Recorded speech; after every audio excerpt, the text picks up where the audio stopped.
Gracias, Luis Jaime. Thank you, Doctor. Cerramos este bloque de la mañana con la presentación del doctor Julio Eduardo Ferrer. El doctor Ferrer es médico urólogo de la Clínica del Rosario e investigador del Grupo de Ciencias Básicas de la Universidad CES. El doctor Ferrer nos hablará sobre disfunción endotelial y disfunción eréctil. For to speak, endothelial dysfunction and erectile dysfunction.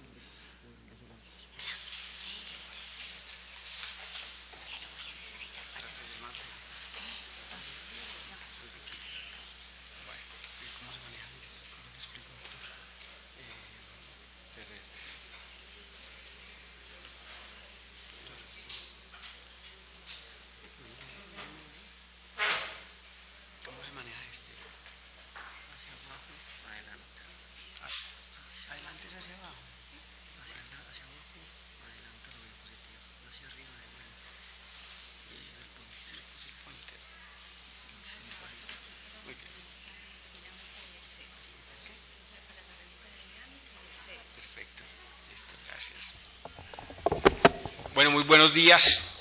Quiero agradecerle igualmente a la doctora Ana Milena que se haya atrevido a invitar a un urólogo a una sesión sobre asuntos cardiovasculares.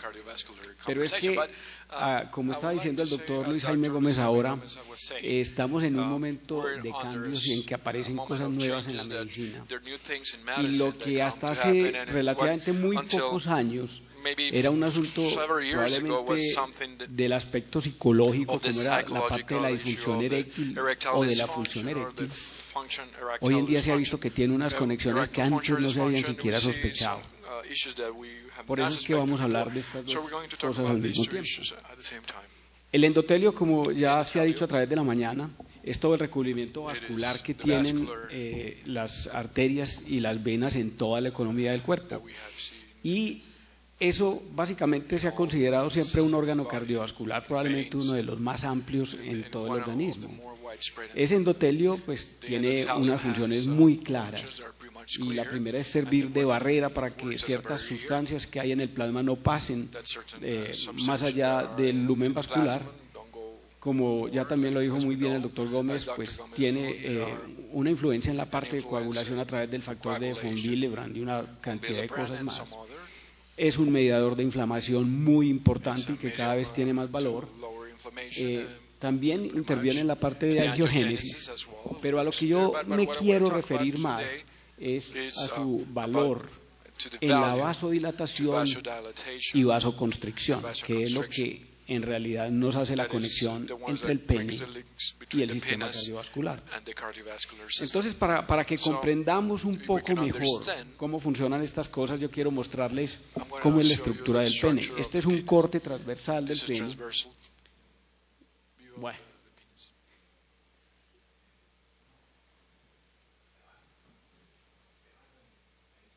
No le veo el... Bien.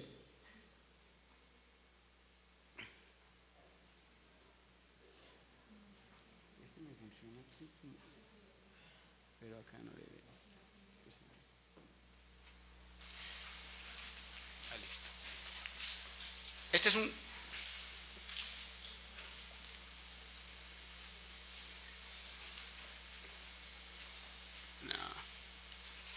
Bien, este es el corte transversal del pene y ustedes ven que está compuesto de 3 cilindros.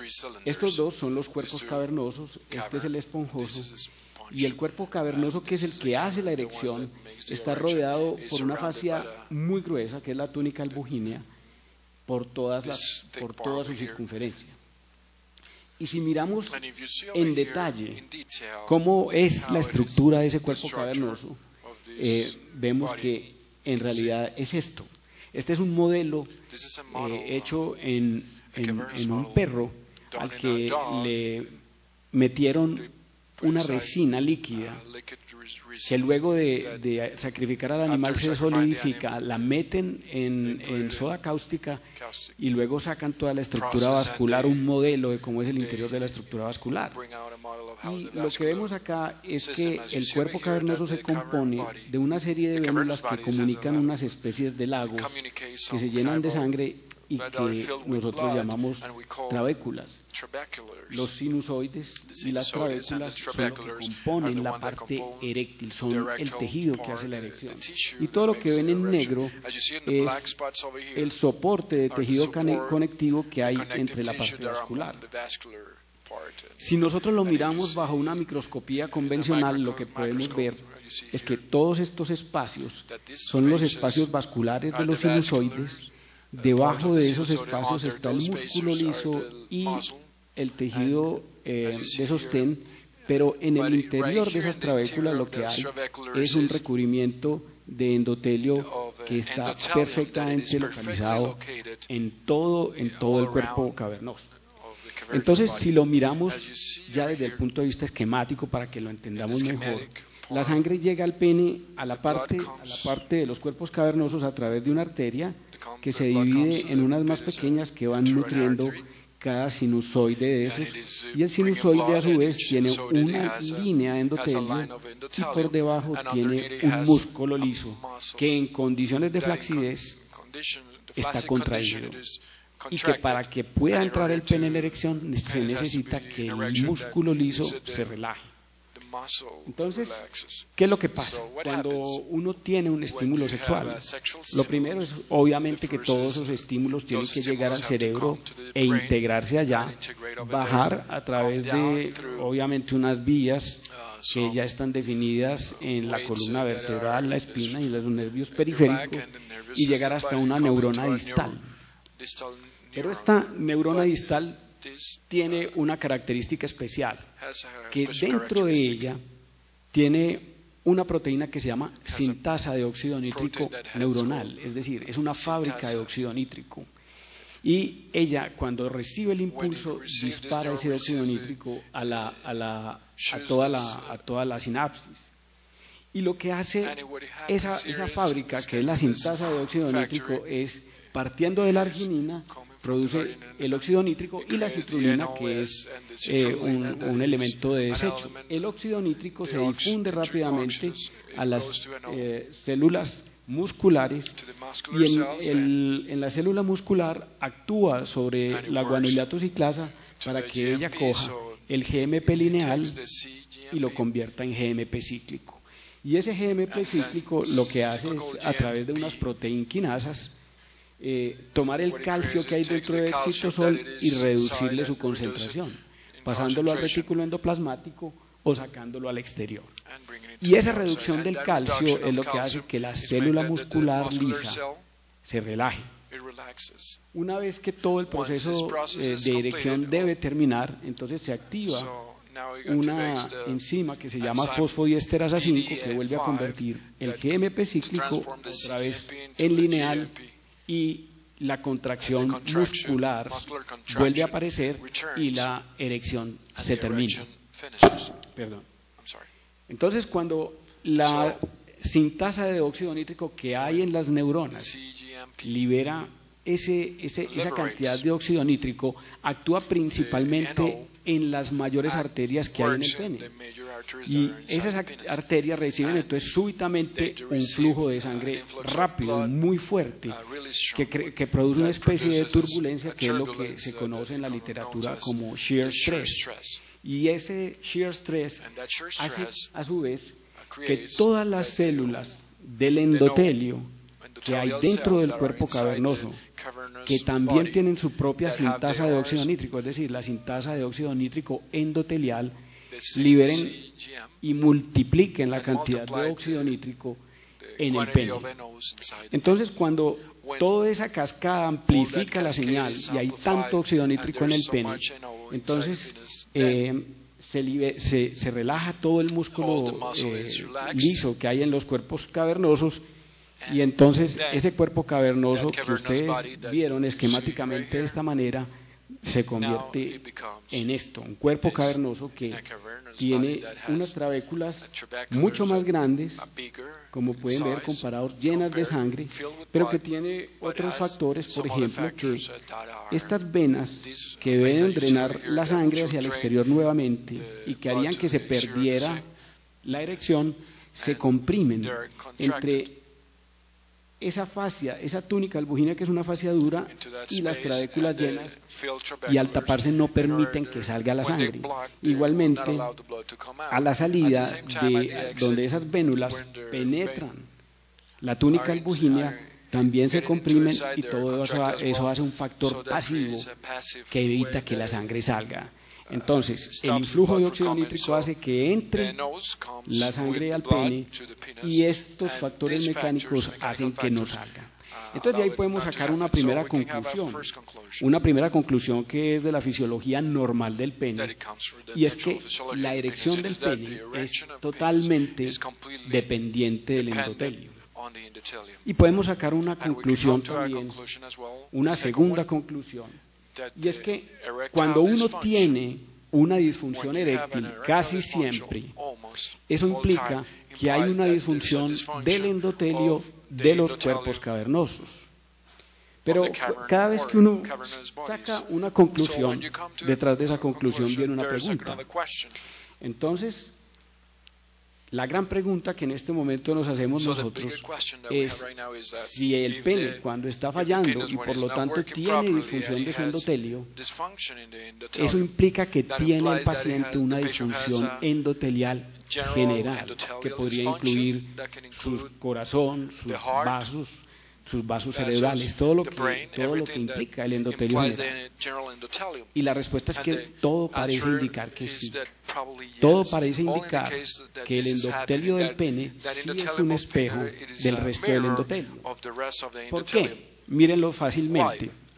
Si uno tiene en cuenta los factores de riesgo de la disfunción endotelial que ya están muy conocidos, los principales son la obesidad, el sedentarismo, el tabaquismo, la hiperlipidemia, la hipertensión, etc. Pero casualmente o no casualmente, son exactamente los mismos factores de riesgo de la disfunción eréctil. Y esto se empezó a describir en Estados Unidos desde el año 94, cuando hicieron un estudio de observación muy grande en Boston, pero esos estudios epidemiológicos de disfunción eréctil se han replicado en todo el mundo y han mostrado exactamente los mismos factores de riesgo, y podemos decir tranquilamente que en Colombia, Venezuela y Ecuador se hizo también un estudio completamente bien realizado desde el punto de vista de procesos, que dio exactamente los mismos resultados para nosotros. Entonces, digamos que podemos tener una implicación práctica, que si tenemos un paciente así, obeso, fumador y sedentario, probablemente nosotros vamos a querer que él cambie sus hábitos para evitarle problemas, pero en la práctica clínica nos vemos con mucha frecuencia en la situación de que ellos no nos hacen caso. Es decir, si uno les dice que les va a dar un infarto, ellos les dicen que algo habrá que morirse, o que si va a tener una hemorragia cerebral pues no les importa, o que si va a tener hipertensión arterial le dirán a uno que ya se tomará una pastillita para eso. Pero cuando uno les dice que de pronto se les va a caer la erección, entonces ya empiezan a poner más cuidado. Pero bueno, aparte de lo que eso implica desde el punto de vista tan sencillo y tan práctico, la siguiente pregunta que nosotros nos hemos hecho es si cuando uno trata la disfunción eréctil y por lo tanto trata la disfunción del endotelio del pene, ¿será que eso puede servir o influir en la disfunción endotelial del resto del cuerpo? Y resulta que alguien hizo un estudio piloto muy interesante en Italia. Entonces el grupo del doctor Aversi y el doctor Rosano tomaron 32 hombres que no tenían disfunción eréctil, pero que tenían una serie de factores de riesgo grandes para enfermedad cardiovascular, y los estandarizaron y sacaron 2 brazos. Y a uno de los brazos le dieron tadalafil, que es uno de los medicamentos para disfunción eréctil, repito, sin que los pacientes la presentaran en ese momento, y a otro le dieron placebo durante un mes. Y al final de ese mes evaluaron algunos de los marcadores de disfunción endotelial y cómo evolucionaban. Y tomaron 3 marcadores específicamente. La dilatación mediada por flujo, que es lo que ya les explicó el doctor Luis Jaime Gómez, que se hace simplemente poniendo el tensiómetro en la arteria braquial, dejando al paciente isquémico unos 5 minutos y luego lo vuelven a liberar, le hacen una eco de la arteria y ven el grado de dilatación. Mientras mejor funcione el endotelio, más dilatación hay mediada por el flujo. Pero también midieron otros parámetros. Por ejemplo, la cantidad de nitratos y nitritos. Ustedes saben que no hay manera de medir directamente el óxido nítrico en una persona porque la molécula no dura sino milisegundos. Entonces lo único que se puede hacer para más o menos tener una idea de cuánto óxido nítrico se ha liberado es medir algunos de sus metabolitos, que son nitritos y nitratos. Entonces, mientras más cantidad de nitritos y nitratos haya, significa que más cantidad de óxido nítrico hay y por lo tanto mejor función endotelial. Y al revés, las moléculas que hacen la contracción vascular más importantes, o digamos dentro de las más importantes, son las endotelinas. Y mientras más endotelinas haya, más disfunción, más mala función hay del endotelio vascular. Entonces, ¿qué encontraron ellos cuando midieron estos 3 parámetros? Miren esto. Probablemente el parámetro más simple, que es el de la dilatación mediada por el flujo, este era como estaba el grupo. En rojo tienen los pacientes que recibieron el tadalafil y en azul tienen los que recibieron el placebo. Eran grupos muy similares, pero a las 4 semanas los pacientes que recibían tadalafil tenían muchísimo más incremento de la dilatación mediada por flujo, es decir, influyó en una mejoría del sistema endotelial, pero ellos siguieron los pacientes 2 semanas más sin darles más medicamentos, y lo que sorprende un poco es que después de no tomar más el medicamento, 2 semanas más tarde, el efecto sobre la dilatación mediada por flujo persistía. Lamentablemente este estudio fue solamente un estudio piloto y no hubo estudios con más seguimiento, pero realmente empieza a mostrar una evidencia importante. Y lo mismo ocurre con las endotelinas. Ya les había dicho que mientras más endotelina haya, más contracción hay y por lo tanto más mala función del endotelio. De nuevo, un grupo similar en el que los que recibieron tadalafil tenían más endotelina, o sea que desde ese punto de vista estaban más mal, pero a las 4 semanas exactamente se invirtió. Ellos tenían menos endotelinas, o sea, mejor función del endotelio que los que recibían el placebo, e igualmente el efecto persistió 2 semanas más después de suspender el medicamento. Y algo similar ocurrió con los nitritos, los metabolitos del óxido nítrico. Partimos de un grupo de base más o menos similar, pero es muy clara la diferencia en que se incrementan muchísimo los nitritos y nitratos, es decir, la actividad del óxido nítrico en los pacientes tratados con este tadalafil, y eso también persiste 2 semanas después de suspender la droga. Y si uno mira el modelo que ellos hicieron de regresión lineal, es decir, aquí están los cambios de endotelina 1 y aquí está la mejoría en la dilatación basada mediada por flujo, uno ve que en la medida en que bajan las endotelinas también aumenta la dilatación mediada por flujo, es decir, es muy claro y muy lineal el efecto positivo que estos medicamentos hacen sobre el endotelio. Entonces, yo no les quise sino citar un trabajo que me parece sencillo y claro, con un medicamento, pero realmente hay muchos, y con todos los medicamentos que tenemos para tratar en este momento la disfunción eréctil. Es decir, no estoy hablando de un efecto de un medicamento, sino un efecto de clase de todos los medicamentos para la disfunción eréctil. En otras palabras, en este momento podemos decir que existe alguna evidencia de que los tratamientos para la disfunción eréctil pueden influenciar positivamente la disfunción endotelial.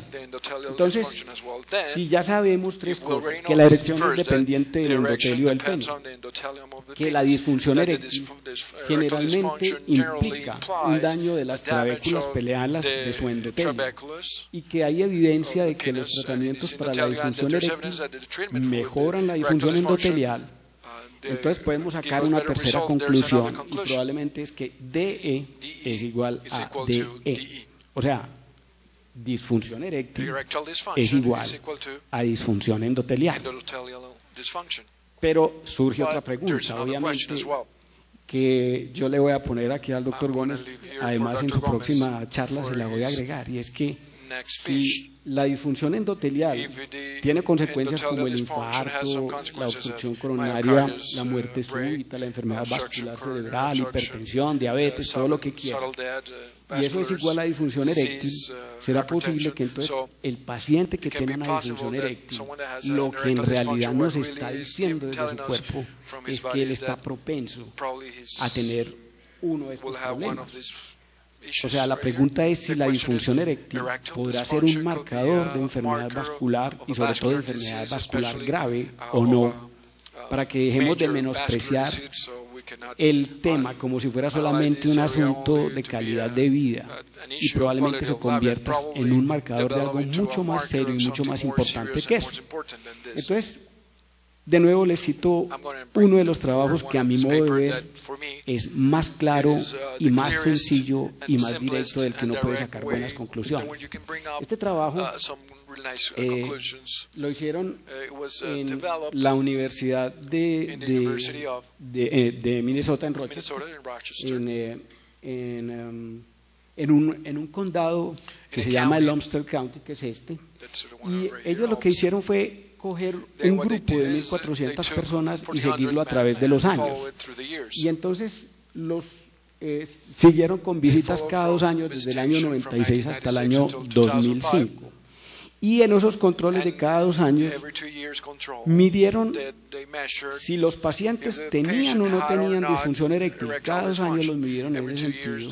Y también relacionaron en esas poblaciones si hacían alguna de las manifestaciones graves de disfunción endotelial, es decir, muerte súbita cardíaca, infarto del miocardio o una coronariopatía importante diagnosticada por una arteriografía coronaria.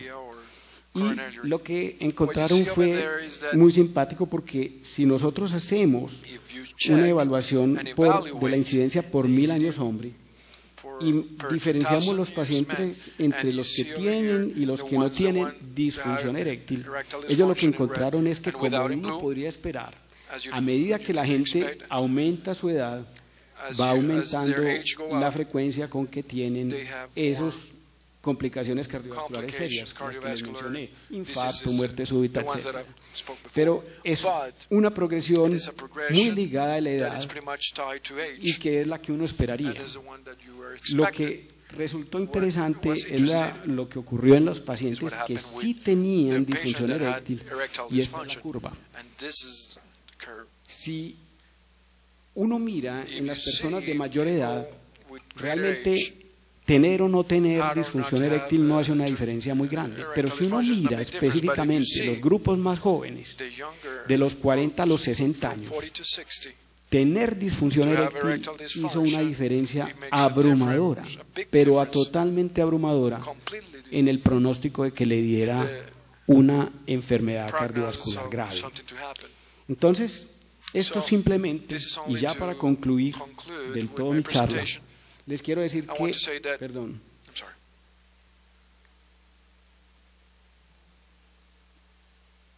el pene, yo lo quiero mucho, pero no sé si, aquí qué hago para que esto siga, ya, porque nos da primero el gusto de orinar, que es una cosa especial. Nos da el placer sexual, pero cuando nos quita ese placer, lo que nos está diciendo es que podemos estar cercanos a una muerte cardiovascular. Muchas gracias.